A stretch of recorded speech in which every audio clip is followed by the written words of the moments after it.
Hello and welcome to Everything to Guppy, the podcast where we talk about every single item, every single enemy, and every single everything in the Binding of Isaac.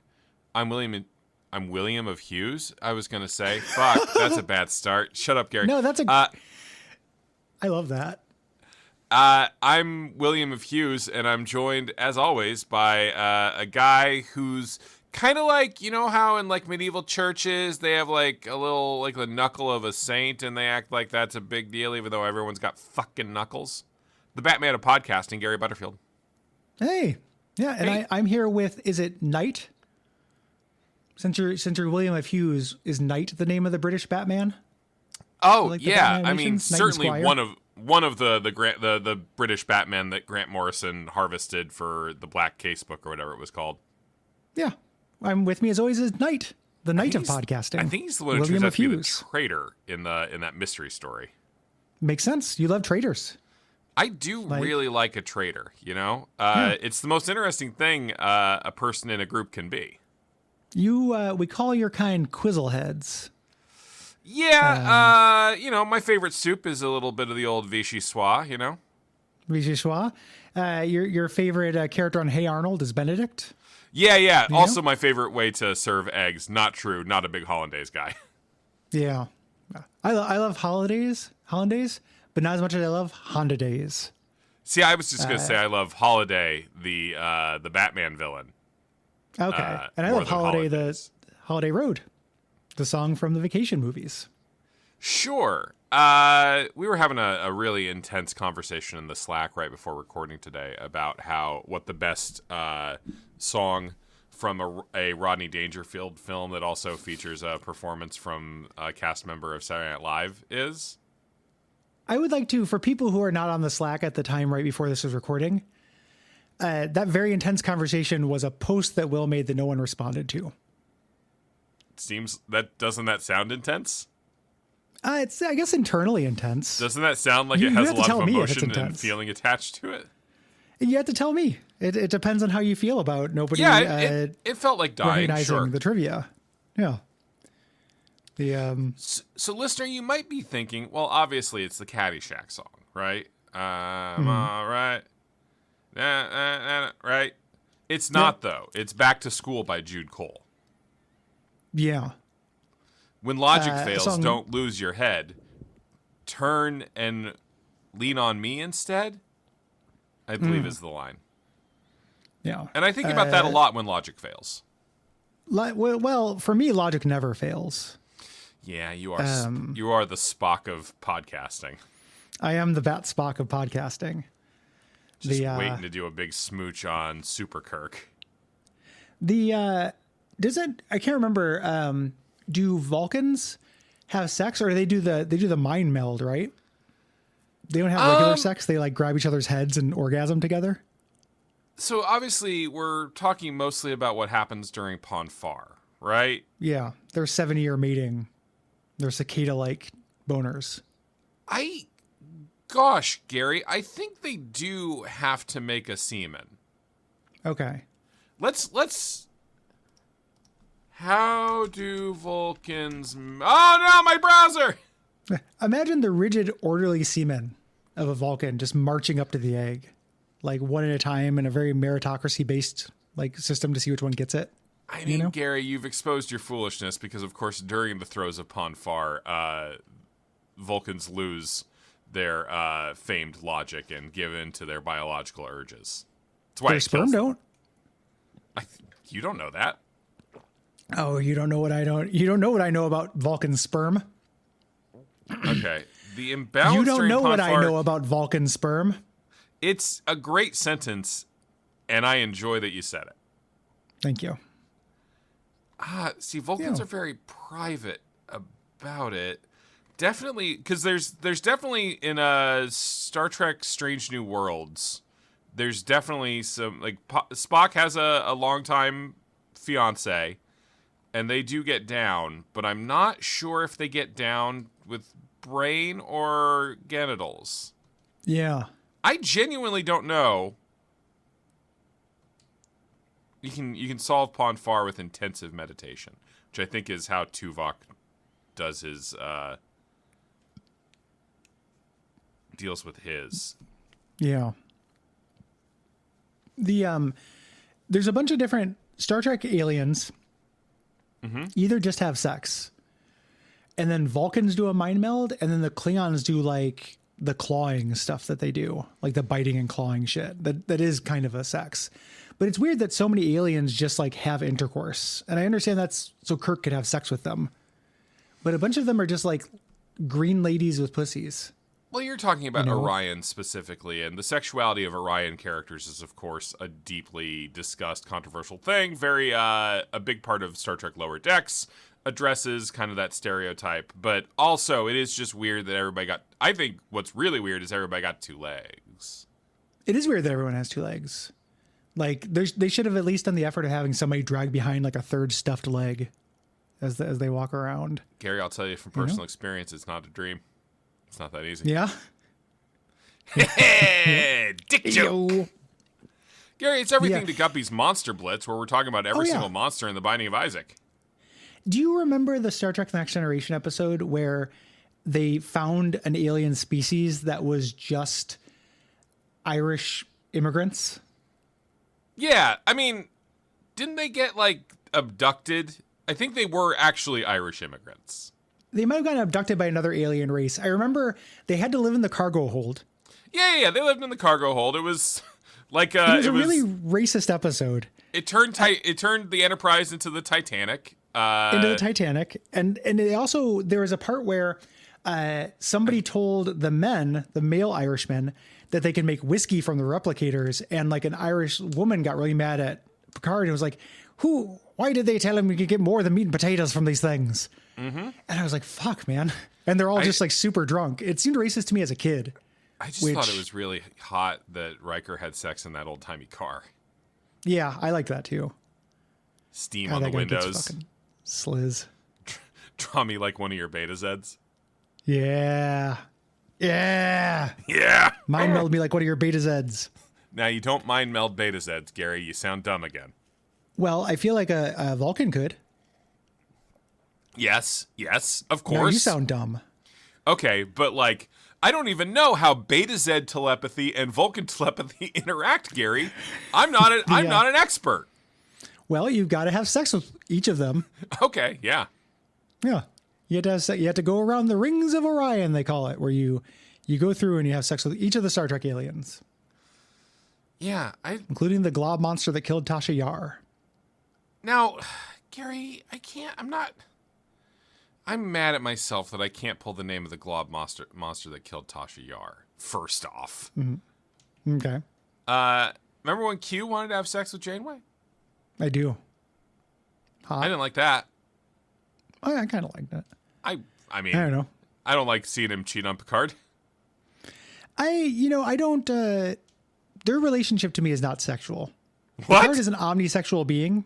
Sure. It is sexual, but he's not monogamous. That's what I'm saying. Okay, there we go. Yeah, he's an omnisexual being. Like, he has sex with everyone in the universe if he can. And he can. Yeah. Because he's Q. He also has a wife and family and stuff. Like, they got an open marriage. Well, after the Janeway thing. That's how he realizes he really wants to be with female Q. Yeah, Lady Q. And there's baby Q. Why isn't she just Q and he's a gentleman Q? That's Gary? what they call her in the book. Oh, sure. I didn't make that up. Yeah. It's in the Peter David book. Blame Peter David. I can't. He died. Yeah. You can't blame the dead. No. For anything. Like, once you die, it's actually just, you're off the hook. Yeah, it's actually, it makes history hard to talk about and think about. It's really hard to talk about. Like, nobody did anything wrong. Only people who are alive now. To the point that if we started saying specifics that dead people no longer did wrong, we'd sound like fucking monsters. Yeah. So we shouldn't. So we won't. I'm not even going to do that. That's the kind of thing I usually do. And I'm not going to do it this time. Yeah, Gary. Ordinarily, try to pull one. Can we get to the serious topic of the episode? Yeah. Do you have any, before I do mine, do you have any grievances against me that you want to air? None that haven't already been aired. Okay, good. Like, you're aware, I think, of all my grievances. What? I think you're aware of all my grievances. Okay, good. So, Gary, there was a conversation, like, you heroically in the Slack were trying to steer people away from my game of who from Remembering TV things? casts. What's the best movie from various TV casts? Yes. By talking about X-Men and X Factor. Yeah. For people who don't know that game, it's kind of a cross between like judging a movie, but with a 6 degrees of Kevin Bacon element. Will picks two random properties and that might share an actor or that might have actors that have went on to the same movie. Sure. And then it's kind of a challenge to see if you can remember as well as Will which movies count. And then once you do, you get to choose the best movie. It's kind of a 2-part game. A lot of people were saying that Mystery Men was Hank Azaria's best film, and I beg people to watch more movies. Yeah. I like Mystery Men, but best film is hard. Yeah. The, but Gary was valiantly trying to turn it onto an X-Men thing to feed into Gary's urges instead. To be fair, I was trying to feed it into casting. Sure. In a general, because I think casting is fun. And it doesn't have a trivia challenge at the front of it. Like, you can just, everyone can participate. Yeah, I agree that it is worse. And Gwen brought up the character of Strong Guy from X Factor. And then my assumption was everybody in Slack wasn't saying me for that role because it was too obvious. But then I realized that people weren't saying me for this role because when they hear Strong Guy, they don't immediately think of me. Strength isn't the stat that I associate with you. But when you hear the phrase Strong Guy, doesn't Will just pop into your head, just a picture of me, just Strong Guy? Oh, Will. Now that you say it, I can picture your head on Strong Guy's body. Sure, that's a different funny image. He's got a little head on top of a very big body. My head's actually pretty big, so it might not work as well in that case. But just like the phrase Strong Guy, you immediately think Will. No, I like a sad guy, funny guy. Strong, though. Yeah, I haven't seen you do too many things that are strong, either emotionally or physically. Emotionally, obviously not. I'm one of the weakest people I've ever met. Emotionally. Physically, I'm a big, strong man. You are large. I haven't seen you do that much strongness. What do you need to see? Like deadlifts, bench presses. Dead bench presses. Fighting the Hulk? Sure. Yeah. I could fight the Hulk. You just don't want to. He has a hard life, Gary. A lot of bad shit happens to him all the time. He's like trapped in an eternal cycle of life and death. I'd listen. Right? Yeah. I'd say, hey, buddy, what's going on? How is Hulk? Oh, You know, Hulk Hulk strongest feel. one there is, but is Hulk saddest one there is? Yeah. How to make Hulk happiest one there is. I understand Hulk just want to be left alone, but sometimes you have to push on another person's boundaries in order to help them. Yeah, you can't do it all alone, Hulk. At least until you outlive the rest of the human race, which you are destined to do. And all kinds of weird shit that you're doing right now. Like, Hulk can do that now because Hulk is a weird separate monster that exists separately. I still need to read the rest of Immortal Hulk, but what I read was good.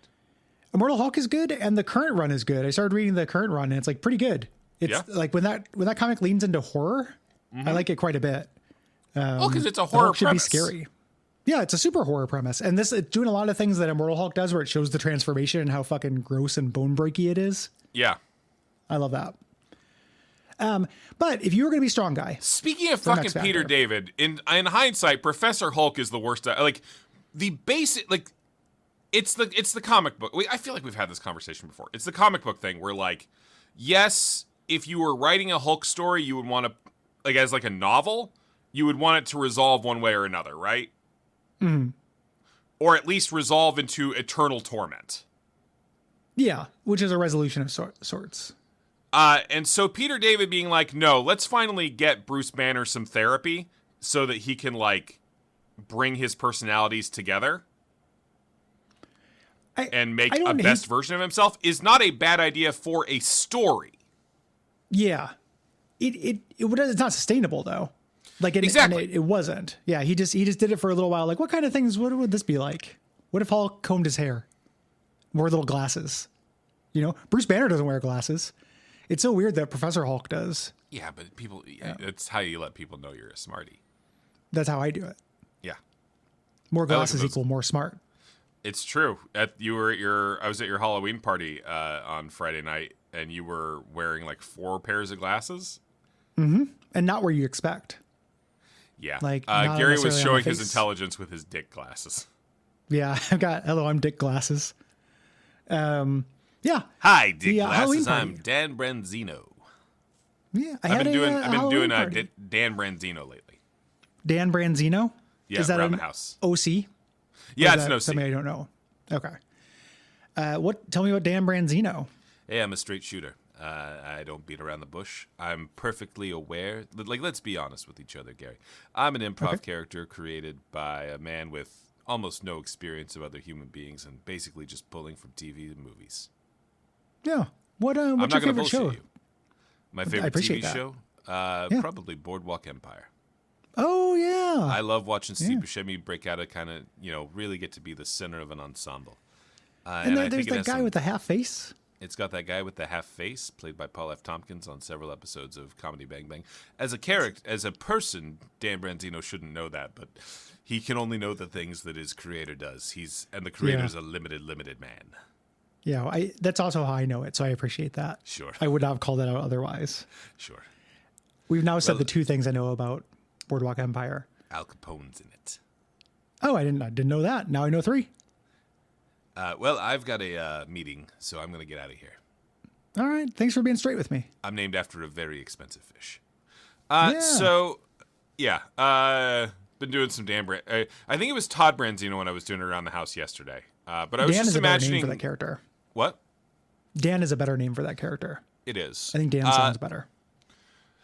Yeah. I've been watching a lot of Cutthroat Kitchen, so I've been making up like Cutthroat Kitchen contestants, basically. And also learning about Branzino. Exactly. Richard Blaze had to cook it. Okay. Speaking of Star Trek, I just got through the William Shatner episode. That's rough. Of Cutthroat Kitchen. Oh, okay. Yeah. That is really, really tough. I got confused. I thought he came back for a modern Star Trek thing. Yeah, that is a rough one. He's an unpleasant man. And he doesn't talk like humans do? No.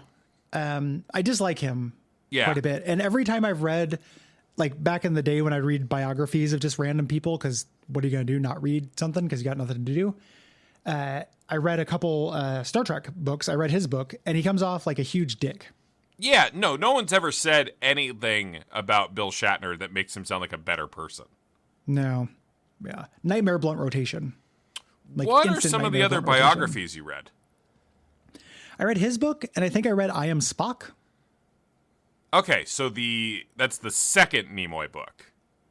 Oh, I read I Am Not Spock. I read the first one. Okay. Yeah. And then something from Next Generation, but maybe it wasn't a biography. Maybe it was like a history of the show. Yeah, maybe it was just Marina Sirtis's diary that you stole. Yeah, or just pictures of her. Yeah, Gary, are you confusing reading a biography with masturbating to pictures of Deanna Troi? Yeah. Even though I was a little bit more of a crusher than when Roland came around. I mean, Gates McFadden could get it, right? Gates McFadden. Yes. Yeah. I don't like being crass on this show, but open those gates, am I right? The prime of her life, Gates McFadden. Troy is always weeping.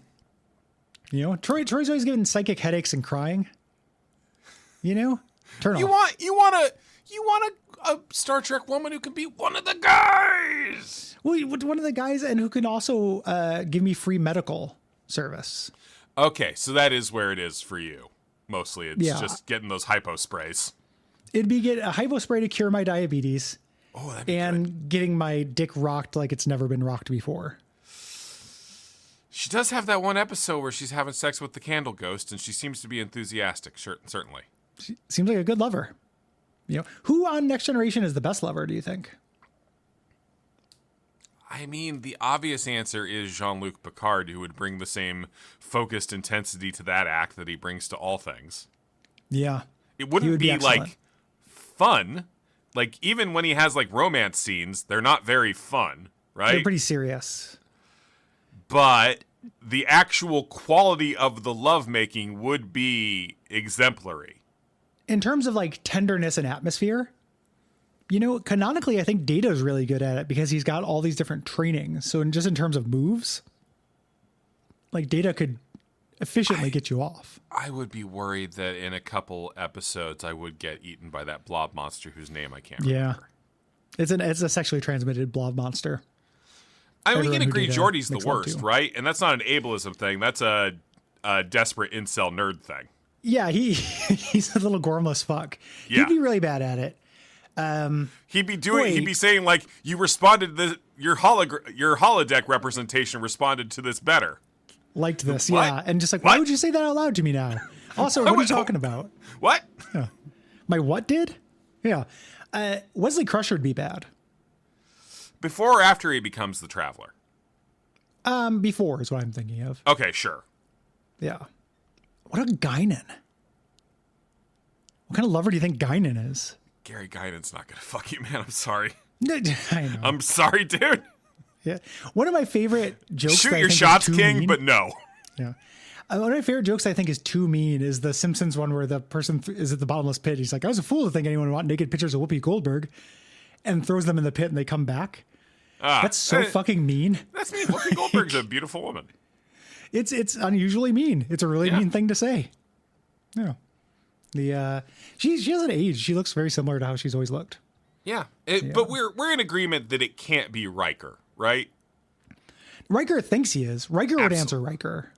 Yeah, Riker would absolutely answer Riker. And then Troy would answer Riker, and then you would just hear a shrug in your head. I know that's not how Beta Z telepathy works. Yeah. But we'd know. And Riker might stuff the ballot box. Does that mean by fucking as many of the people voting as possible? I just meant cheating, but he probably already has. He's probably done that because I think that's the canonical thing is he's had sex with most of the Enterprise.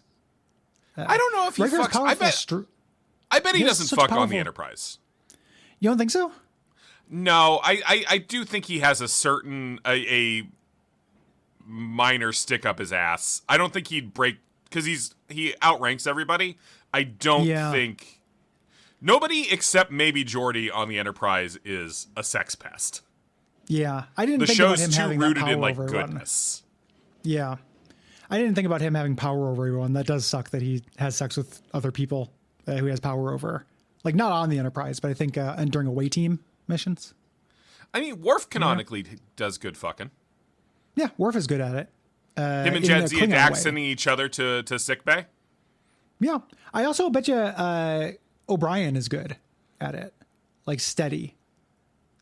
If he's into it, not if he's with Bashir, not Kiko. Yeah, no, but he was with Kiko. Yeah, I don't think he's into it with Bashir. Yeah. Oh no, Riker sorry, is- other way around. Yes, there we For go. me. No, he loves Kiko. Yeah, In loves Space Nine. loves. You think he's a beard? I don't know. I think he'd be a good. I think that's the home team for him. The whole narrative of Deep Space Nine is O'Brien trying to like peacock so that he can fuck Bashir before Garrick does. I don't know if I would agree that that's the entire narrative of Deep Space Nine. What other stories does it have? The Dominion. Well, it's there- all cover. Yeah. The Riker Can't wait is the for Zach to straightest respond to character. this. Yeah. Okay, Zach, what do you think of this? I don't know. Voyager updates. Patreon.Zach. That sounded like I was making fun of Zach. I do was trying to not make a joke. endorse the bit Gary just did. I For like the Zach. record, I- when this I comes just- up in Slack in 2 days, I do not endorse. Yeah. This fucking sucks. This is going to really hurt your feelings, and I was just trying to make a stupid joke. I don't disrespect your Patreon. I do want people to go to it. If you would like very good Voyager reviews, go to Zach Hamlin's Patreon. He finished Voyager a while ago. He just finished Enterprise. No, I'm sorry you had to go through that. Like, that's rough, Yeah. Zach, because Enterprise is rough. Decent car rental. Yeah. On the scale. And decent ship. I had a Halloween party. You came to my Halloween party. I did for about an hour and a half. Oh, you were there longer than I feel like. Maybe You were 2 there hours for at a most. good chunk. Yeah. It didn't go much longer than that. We're all Yeah. old. How'd it end? Who was the last person to leave? Jen, Nick, and Carrie left last. Okay. Oh, that's good. The simultaneous leave is good. Yeah. Riff kind of started the leave train at that point. And then Jen was going to leave, but I was high and I made her watch a YouTube video before she could go. So I held her kind of hostage. Sure. And then they went. So, what were so obviously the highlights of the party were the point where I asked Jen, who is Levi's podcast partner and roommate, right? no longer roommate. No longer Long roommate, time it's ago just roommate. Yeah. Yeah. Just close friend. And member of, is she in the game group? Yeah. I always had Jen's people in that Jen's game group. great. Phone never rings. Jen's phenomenal. It's because we have 6 people. That's huge. How many do you have when Jen joined? Jen joined along with Levi because at the time they were dating. Oh, okay. There's a package deal and we could not have Levi. He hosts. He owns all the minis. Sure. I guess I'm still just deeply resentful of that time. You literally told me you were picking between me and Riff to add to the game group. Yeah. Sorry. You also work during the only time we would game. I'm aware that there are factors. You still told me you were picking. Yeah, I probably shouldn't have told you that. That shouldn't have been a thing I should have said out loud. I know, that's so messed happy. up. It makes me so I hope happy. Riff is appreciative of that. You fucking better be, Riff. I should tell Riff. Yeah. Like I should have told Riff. I don't know if I told him at the time. Wait, does Riff not know that he beat me for game group? I don't know if he knows. And if so, he doesn't remember. Like there's no way he remembers. It's the most important thing that's ever happened. Yeah. Riff had just moved to town. He had nothing going on. Weekly. At the time, you were still doing improv. You had stuff going on. Riff had nothing going on. He just moved into town. And he's available nights we play. But anyway, Jen's great. Jen is super cool. Love Jen. Love to make a friend in adult life. It's rare. But anyway, I asked her if she'd ever listened to our podcast because there were some conversations about Guppy happening because Riff and Nick both listened to the show. Yep. So I asked, so something from Guppy came up and she was in the conversation. I wanted to figure out if we were alienating her by talking about it, right? I was trying to be like as good a conversational partner as I can be while being the worst conversational partner I know. Mm-hmm. But I did ask her the fatal in a party question. Have you listened to our podcast?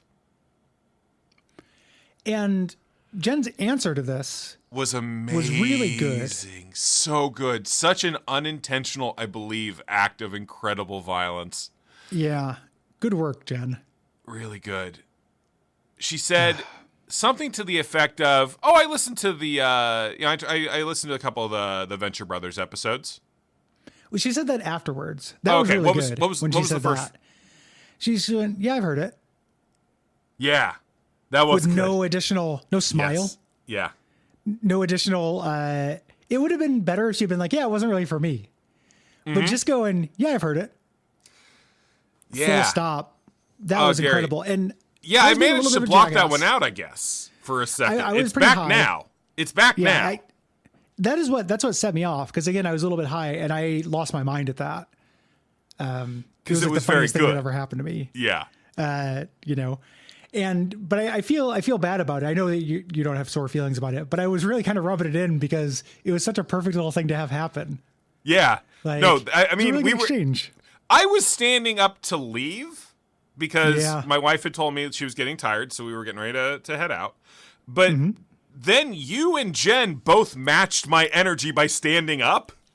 Yeah. So suddenly, the three of us were standing in the middle of your full living room full of other seated people. Yeah. And you were just cackling at me like, you fool! You absolute clod. That's the worst thing to answer. That was the funniest possible answer she gave. Yeah. And then she said, I've listened to a couple of the Venture Brothers episodes. Which meaning because that caught me in a little bit of collateral damage. Yeah, because that meant she thought she did not even know which show I meant. Nope. Or that she, I think that she was thinking about the entire network. Yeah. And I've listened to just a couple of the Venture Brothers episodes. Is also, that's a little devastating to Gary. Yeah. Like, I don't know. It was really good. It was good. It was a nice moment, that I thought about a lot. Yeah, I know, because you texted me the next day to like check on me. Yeah, because I felt like I can't drink anymore. I had a drink at the Quarter World meetup. And instantly felt like I was going to puke. And that's happened enough times. Last time we were at a party at Nick's for Carrie's birthday, I had a drink and did puke. My body doesn't want alcohol anymore. Yeah, well, it's poison. I just need to accept it. Yeah, my body's decided it's poison. But doing a house party, a bunch of people coming over, my neighbors were going to stop by and I don't know them very well. So I was feeling socially nervous. I wanted to have a drink of something. So I bought a weed drink thing and diluted it in Gatorade. And I was drinking this Gatorade. And it took a little while for it to get to me, but I ended up getting pretty high. So I had no idea if what I had done was like really horrible. Like if I had actually hurt your feelings really bad, because I did not remember your reactions. Your reaction. Also, I did leave immediately after. Exactly. So I was like, oh, did I make Will cry doing that? And I didn't even notice it because I was being a high jackass. Like, I felt really bad about it. Yeah, of course I cried. Well, I'm suffering from serious seasonal affective disorder right now. I'm going through constant waves of anxiety and depression. Of course I cried about it. It was still fucking funny. Well, I'm very sorry. I didn't mean to make you cry. Never meant to make you cry. What is that from? I sung it in the wrong tune, but that is a lyric. I can't remember from what though.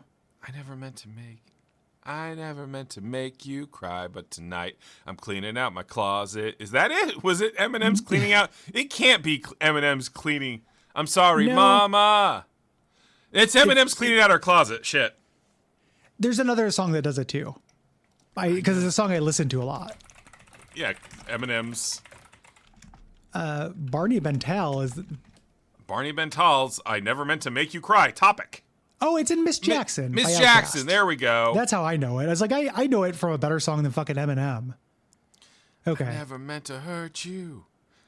I never meant to make you cry, but tonight I'm cleaning out my closet. Well, that's another song too. It's also in Make You Cry. Doom, doom, doom. Yeah, that Tears for Fears 90s comeback song, I think. I just assumed that was part of the first Tears for Fears. I know they had a 90s comeback. I just assumed they'd never left. Yeah. Yeah. No, they, well, I mean, maybe they never left. Maybe they never left. I know their 80s stuff. I know songs from The Big Chair or whatever. And then, like, they had a single in the 90s. Hey, Didn't it Duran Duran? Blondie? What's Holy Boney do? Holy Boney is a slightly different skull shape for a Boney. And he's whiter. Is that correct? Am I being colorblind? More off-white. There's some brown in the white. So this is a repentance-specific variant on the Boney, which I think is why the art is more detailed. Yeah. He's got more... he's a phrenologist delight in terms of skull bumps and such. Yeah, he's got... song.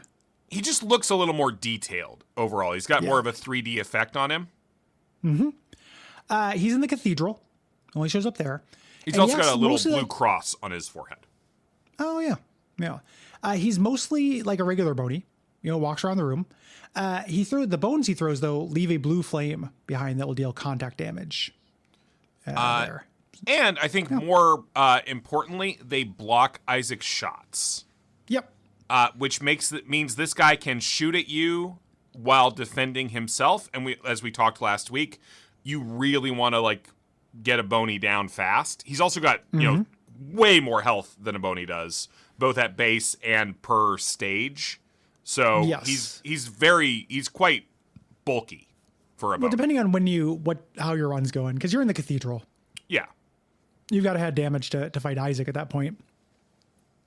So but he does have a lot of health. He doesn't go down necessarily quick. And he's still just throwing the bones. Yes. I'm looking at the Bonies we have coming up. Mm-hmm. Boney variants. Boney is one of the tougher subclasses. Absolutely. There's a lot of, and they've found a lot of different ways to make it be a different kind of problem. Mm-hmm.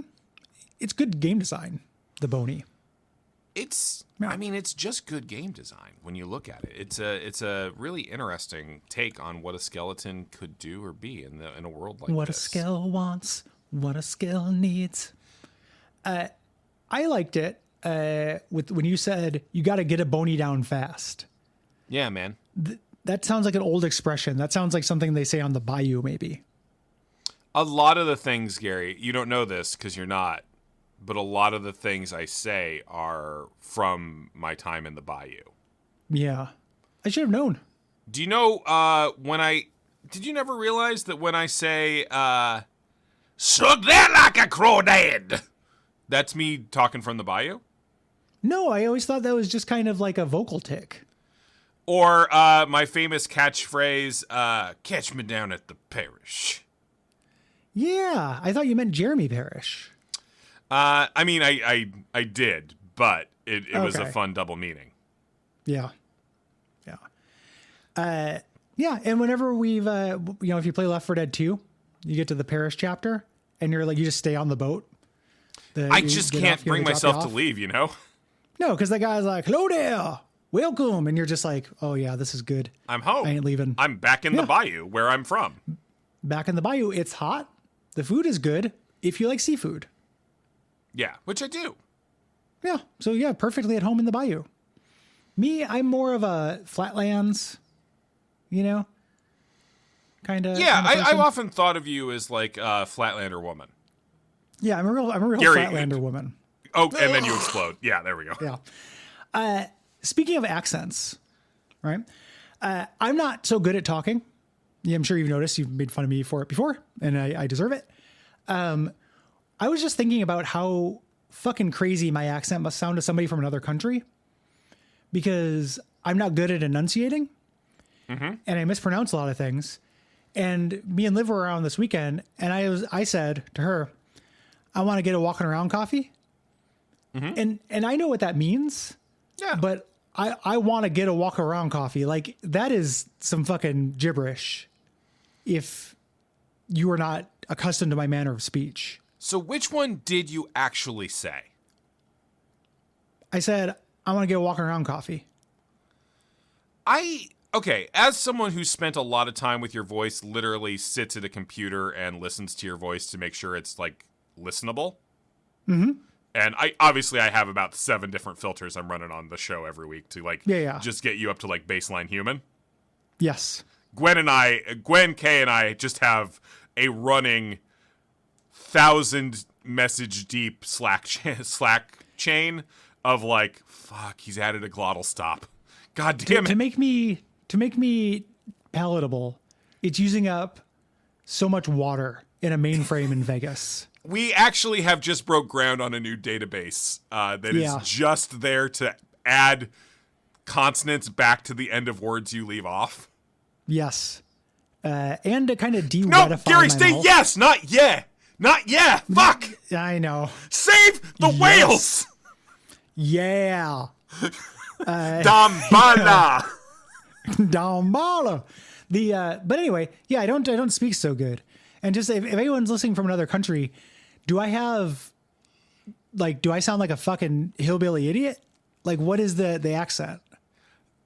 So Gary, I'll tell you, as someone born and raised in Indiana, you don't have an accent. I don't think, at least to my ears, you don't have like a strongly Midwestern accent to my ears. But again, we grew up about 80 miles away from each other. So, what? We could have hung out. We've talked about it. We wouldn't have. You would have hated me. I hated everyone at the time. You would have hated me, and I would have deserved it. No, I was so desperate for any kind of friendship or attention. I would have been down. Yeah. Sorry, my thinking about it got me a little emotional. It didn't. My throat just feels a little worn out today. It happens. Possibly from playing the beloved character Cajun Will. Yeah, Cajun Will, and Adam Sandler based himself on me. You sound like Big Daddy from that Simpsons episode. Thank It's a you. very specific kind of Cajun. It's great. Yeah. Love it. I can only play fat men and seersucker, okay? Yeah. Loud. I wish that you would stop having these incestuous thoughts towards me, daughter. And yet Tennessee Williams has written us the only way he knows how. Gary, for the record, I will marry you. I just wanted on the record that while doing that, I grabbed my collar and fanned myself with it. Of my Fallout New Vegas t-shirt. Yes. That's great. No, it helps. You know, you get into the accent like that. Before I do Gambit, I like to do a little card trick in my head. What card trick? Like flip some cards, do some cardistry. Well, cardistry. Oh, okay. Just shuffle, just doing a little fancy shuffle. Cool shuffles, like flipping around. You know, maybe cutting some cucumbers in half by throwing them. Oh, sure. Yeah. Going into the full Ricky J. Yeah. Yeah. And his 52 assistants. Got a lot of lingering affection for Ricky J. Me too. Guy's a miracle. He's a really fun part of the first season of Deadwood. Yeah, I believe when he that. shows up as an actor, he's great. Yeah, I will absolutely watch Deadwood one of these days. I fucking promise you. It's just hard to watch things that aren't Cutthroat Kitchen right now. Yeah. No, that's the most relatable shit you've ever said. I have a hard time starting shit and have for years. And it's a bad feeling. I feel guilt around it, which sucks because I shouldn't feel guilt about which TV shows I watch. But like starting a new thing feels insurmountable.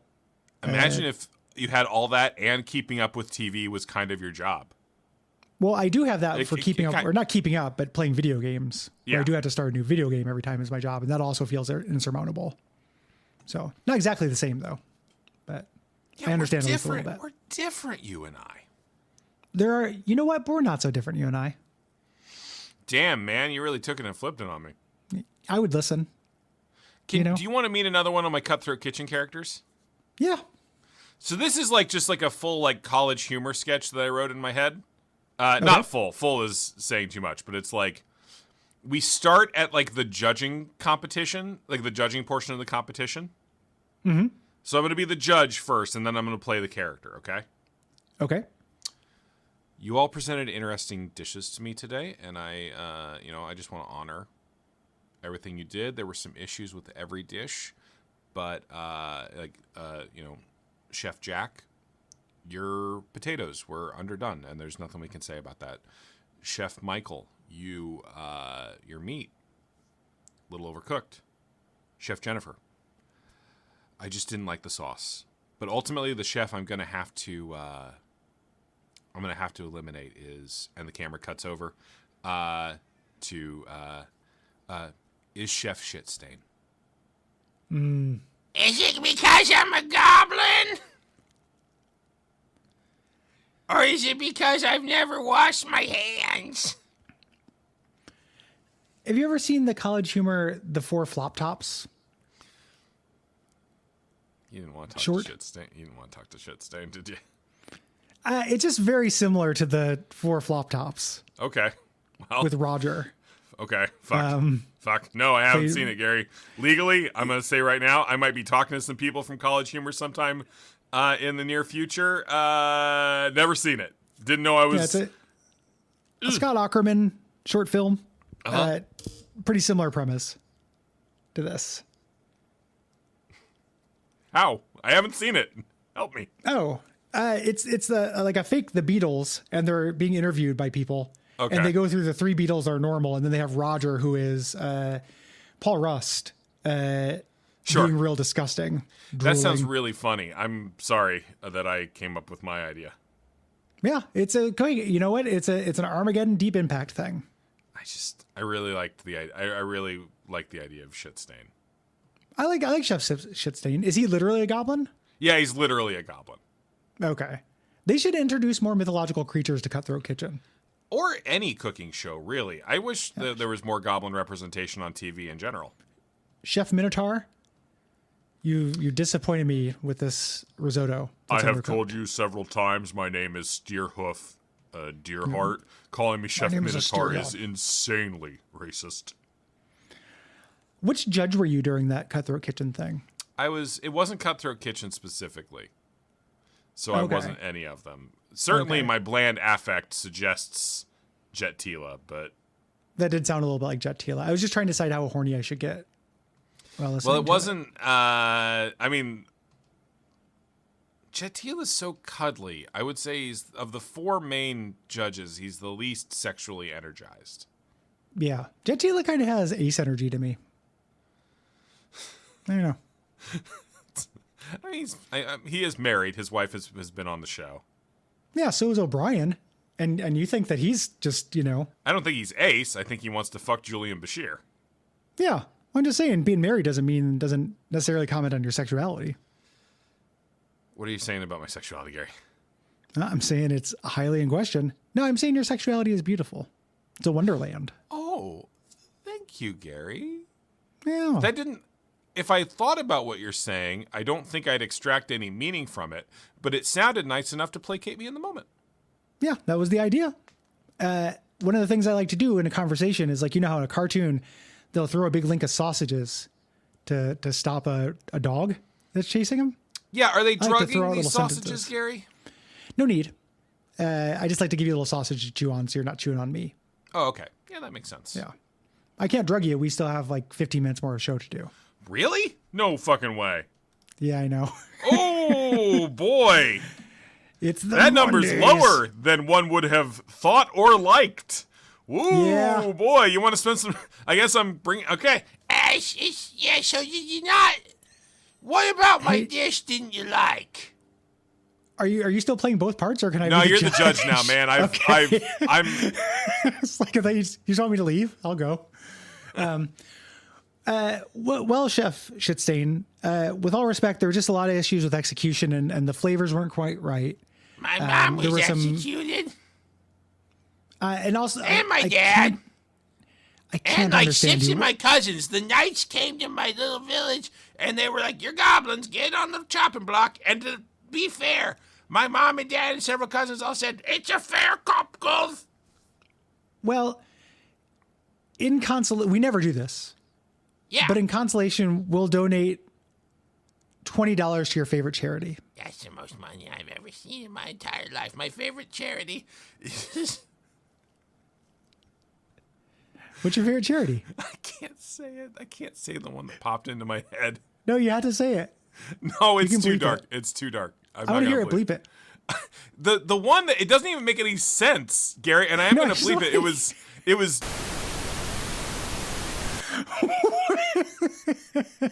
I was just like, what's Finally, the someone worst... taking a stand. What's the worst charity?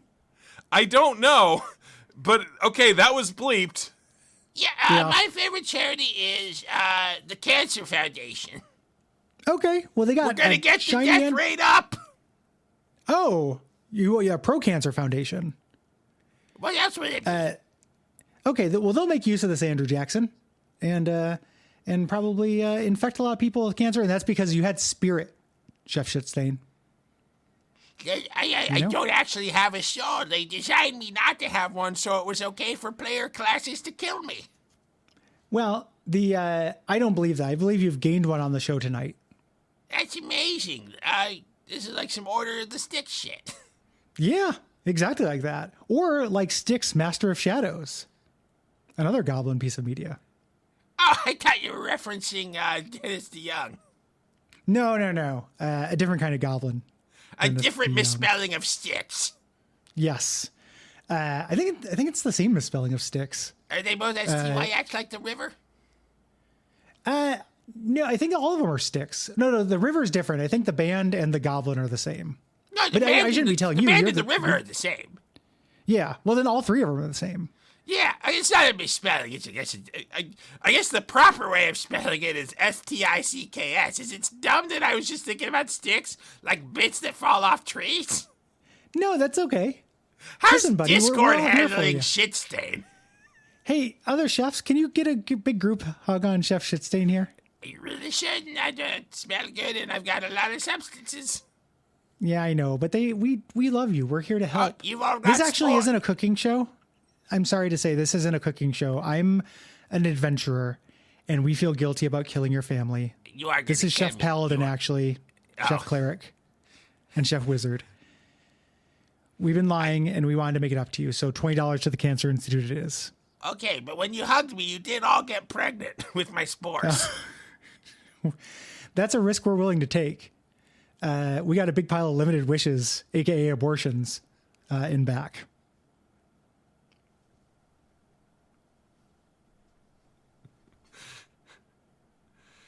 You want me to It's cut hard to that come joke? back from limited wish as an abortion. You want me to cut that joke, man? No. I don't care. I I was trying to think of a way to don't cut it. I was trying to think of a way to tie I'm into just saying I Brick. could cut that joke, dude. No, that was a good joke. It's No, just, I'm it's- just saying, it's a like, real as an open offer as the editor of the show, I could cut that joke. I feel like if I had limited wish, I would probably use it to end pregnancies. Yeah, You know? no, I get it. I'm just saying that literally, all you would have to do to get that joke removed from the episode is just say cut it. Yeah, but I you know what? I'm brave. Yeah. I Okay, stand by absolutely. my words. Yeah. You know, I stand by my convictions as well. You don't listen to the show anyway. You have no idea how many of your jokes I've cut. I imagine you mostly just cut all of them.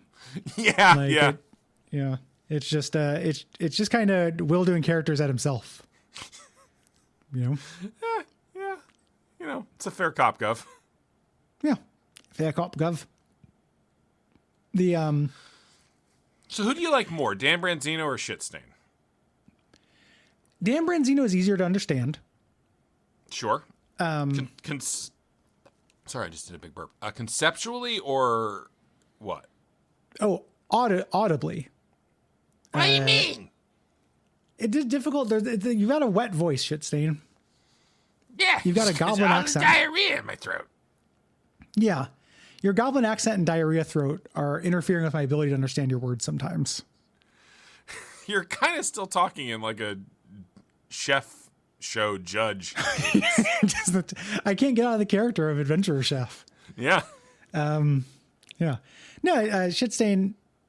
Well, I guess I don't need to talk to Shitstain in that case if I'm not adventurer chef. No. I don't need to talk to Shitstain, I guess, if I'm not adventurer chef.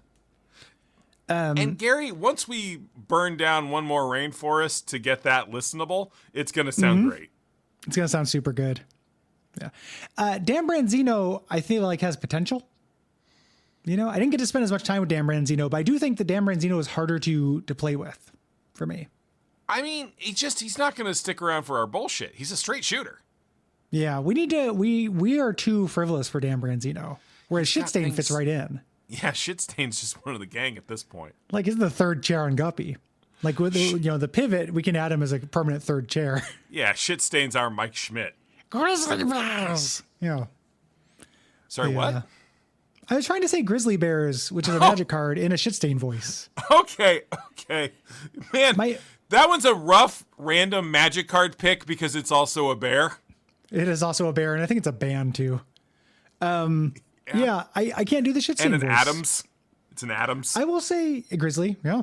I will say you are better at doing a wet voice than I am. You're welcome. Like, if you need to throw a bunch of water in your throat to do a comedy voice, like that kind of thing, you're much better at it than I am. Well, again, if I'm making cookies or soup or something and I'm alone in the house and there's no voices, sometimes I just gotta, and the Cutthroat Kitchen episode is being awkward because William Shatner is saying weird things about food while everyone fawns over him in the fucking man cave episode that they did, which I don't really vibe with very much. Sometimes I gotta pause it and just start doing Shitstain and just see what Shitstain has to say. Yeah. No, it's a lot of practice. You know, nobody would say you didn't get to the wet voice through hard work and dedication. And I have other wet voices. There's Hedonism Will. Do you want to talk to Hedonism Yeah. Will for a minute just to hear the Yeah, contrast? how's hedonism? Yeah. Give me some hedonism, Will. I'm doing so well these days, Gary. I'm absolute. I found new places to put the honey. Hedonism, Will. What's Yes. the strangest place you've ever eaten honey? Oh, probably out of. You know what? It's not that strange for me, but I was going to say out of a butthole at the top of the Eiffel Tower. Okay. Whose butthole? I didn't ask. Okay. I don't know how old you are, Hedonism, Will. Old enough to know better.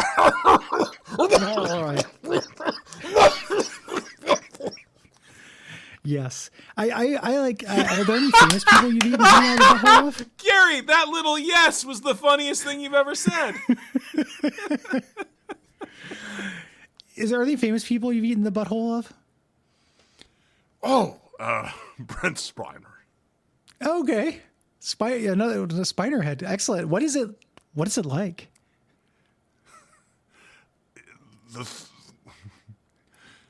Gary, help me out here. What's the funniest thing? What's the funniest answer to your question of what eating honey out of Brent Eating honey out of, well, probably sweet. You know, what with all the honey. What with all the honey? Yeah, there we go. Yeah. It's mostly honey. And also, you know, you do it because it turns you on because your hedonism will. Yeah. The skeleton voice is a little wet too. Like when I've tried to do the skeleton voice, I can't do your skeleton voice because I think it's got a little bit too much moisture in there. Can you give me your best version of my skeleton? Gary. It is I, skeleton. See, that doesn't work. That's not good. I think it's because you're wetting it. I know I'm trying to wetten it, but my throat is so dry. Greetings, Gary. There's no wet in this voice at all. Greetings, Will. It comes I keep entirely from the upper back of the throat. I keep making it sound a little bit like Peter Lorre. Greetings, Will. It's got some fucking Dave Coulier woodchuck in there, which I don't know how you're getting that in there. I'm the jackalope. Can't catch me. Did someone say bone? No, I said wood. Wood. See, I can do a jackalope okay. Yeah, man, you're killing it. Yeah. There's a couple voices I can do, but not. It's good that we don't have that much overlap in our voices. You know, we both bring strengths to this podcast. No, we have more in common than you might think. Really? I would listen. Yeah. I would listen to a show between these two guys. Oh my God, you should do a podcast together. We should. Two funny white guys without a real strong premise. Can you imagine? The pivot will be us talking about The Wire. And the podcast will just do two white guys tell you about The Wire. But seriously, Gary, what if we just, instead of the pivot as announced, it was just the Cutthroat Kitchen episode by episode recap podcast? I'm sincerely down. Like, I joked about that at the party, but now I'm saying it for the record. Yeah. An excuse to watch Cutthroat Kitchen every morning before we record. And I would get out a lot of Cutthroat Kitchen material that has just been, like, slowly leaking to the surface with Kay. Yeah. You know, but there's a big backlog. There's so much humanity in every episode of that show, Derogatory. Yes. Yeah, I like thinking about the Bobs. A thing that I think started as like kind of a fun joke, but I think Alton Brown's into it. There's so for the people who do not, the very small proportion of people who listen to this show but have not watched every episode of Cutthroat Kitchen, about 5 seasons in, they decide the show needs like minions. Yes. And they're all named Bob. They're assistants who come and do things for Alton Brown. Like he has them wheel out props for sabotages and stuff. But like Alton Brown, he's like, Bob's, like he's into it. There's like a twinkle in his eye that he is like really into. Alton Brown would have been a horrific, like in the military, Alton Brown would have been horrifying.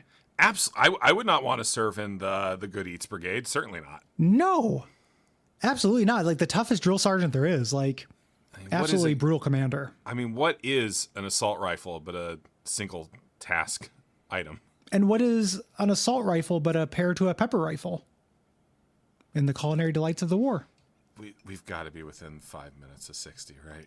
Fuck. Yeah, Man, that's the we're in button. 30 seconds.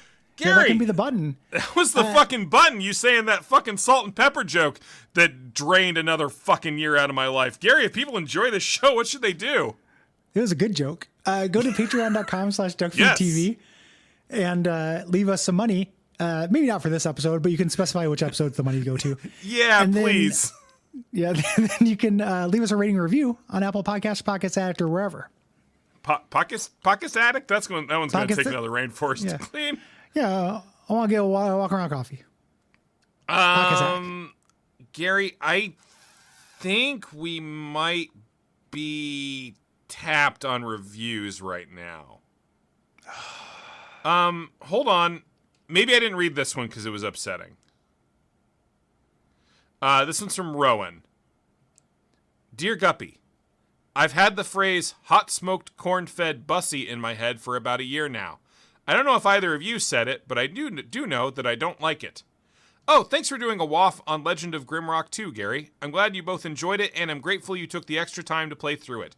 My cool brain problems prevented me from saying so earlier, but better late than never, I guess. Is the corn a euphemism? 5 stars. Thank you.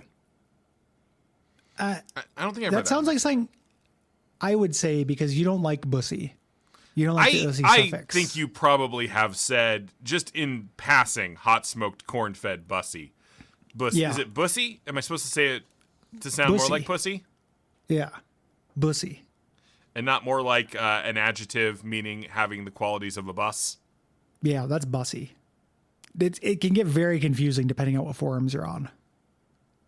No ghost. No ghost.